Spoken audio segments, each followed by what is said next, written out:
I'm here today to talk about local politics. The race for the mayor of Plattsburgh is heating up. We recently saw Republican candidate Scott Beebe, the former police lieutenant, throw his hat in the ring. He is a Republican candidate.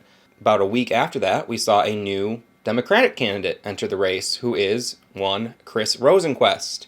I got an invite to like Rosenquest's page, and I saw that he had over 1,500 likes the day he announced his candidacy. And I thought, damn, that's pretty good. This isn't a popularity contest, but I was curious about that. So I went into the archives there of the internet and I did a little digging. The other two Democratic candidates for the mayor of Plattsburgh are Tenzin Dorji and Miles N. Davis. Now you can see here that Miles created his Facebook page for his campaign on September 15th, 2019, and he's sitting at 278 likes and 289 followers.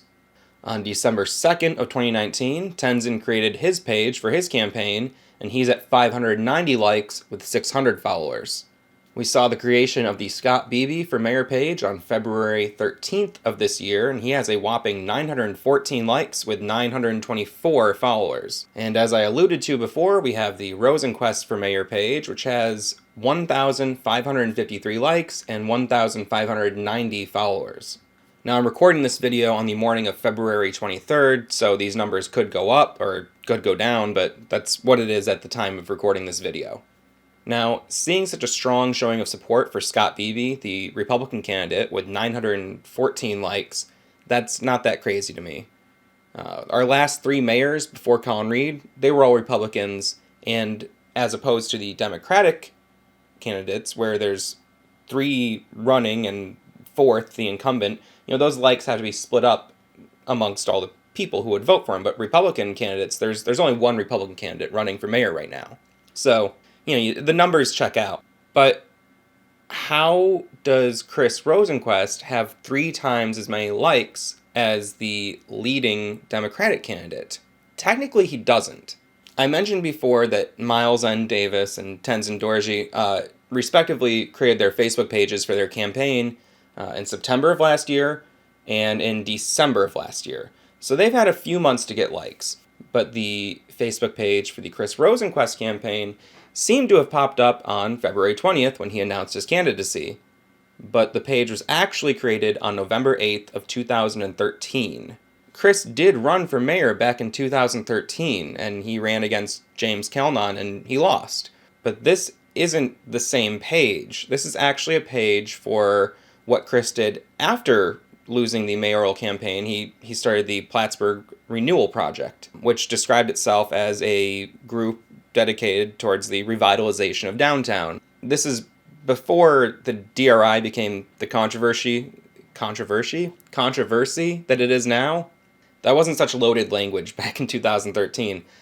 But it is kind of sus to me that you would take nonpartisan meaning it's not tied to any one particular political party, this community group, the Plattsburgh Renewal Project, and you would take that page and change the name so it looks like your campaign for mayor has a really strong showing of support. If you look at their Twitter, you can see that the Plattsburgh Renewal Project kind of fizzled out online around 2015. Most of the Twitter posts are direct mirrors of their Facebook posts. So when Plattsburgh Renewal Project would post to Facebook, it would automatically repost that same content to Twitter. I don't remember it dissolving officially. Maybe it's still around, but essentially it stopped making Facebook page posts around 2015. So I'm also assuming it stopped gaining likes around that time too, which isn't to say that some people haven't liked the page, Rosenquest for Mayor. Seeing it's Rosenquest for Mayor, they go, oh yeah, I'm going to click like on that. But 1,500 people didn't like Rosenquest for Mayor. You can even see that 500 of their likes came back in 2013. I haven't done enough digging to try and see, when Plattsburgh Renewal Project hit its peak number of likes compared to how many likes Rosenquest for Mayor has gotten. Now, what I'm getting at here with all this is that when you look at the presidential race, right now, already we saw, last time around that there was all sorts of fake news and, misinformation about candidates. But even right now, you're seeing people are saying that Trump has these huge rallies, huge turnout at his rallies, and the actual numbers and success of those rallies is being censored by the media. I also see claims that the Russians are working to help make Bernie more popular with voters, and there is manipulation of information, and that also happens on a local scale.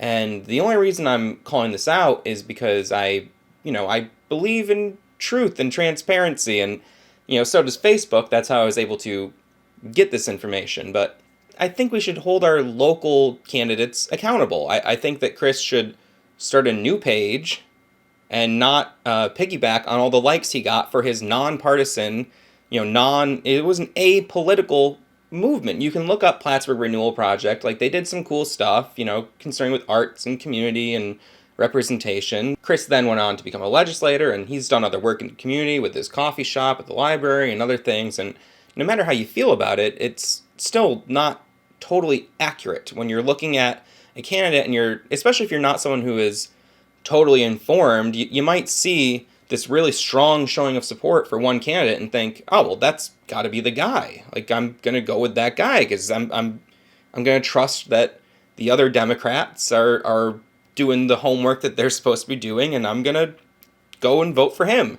But maybe he isn't the guy. This isn't endorsing or bashing any candidate. I just saw this and thought it was not cool and wanted to say something about it.